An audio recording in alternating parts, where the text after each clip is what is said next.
Ouais, ils ont osé. Ils ont osé sur le graffiti du portrait d'Irina, cette Ukrainienne tuée dans les conditions qu'on sait aux États-Unis. Ils ont osé d'abord lui faire un sexe masculin dans la bouche et ensuite effacer complètement son visage pour faire le visage de son agresseur. Voilà, agresseur qui, je le rappelle, avait été condamné 14 fois et n'aurait jamais dû être en liberté. Mais c'est une juge américaine qui a décidé de le faire ressortir.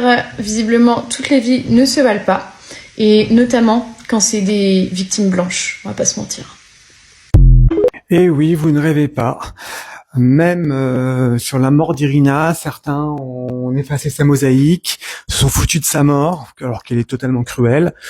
Bien sûr, son assassin avait été libéré au préalable par un juge.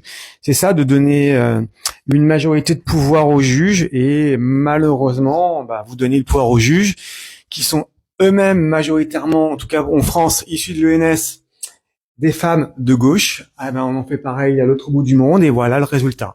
On se retrouve avec un laxisme total.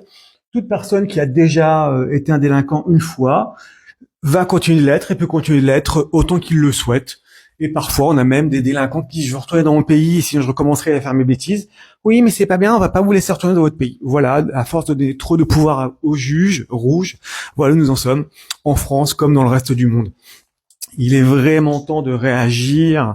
Une fois de plus, le boulot est monstrueux, mais il faut vraiment agir parce que même si d'aventure une politique libérale, une vraie politique de droite arrivait en France un jour, il faut supprimer le pouvoir des juges, il faut remettre tout, il faut bâtir des bases saines.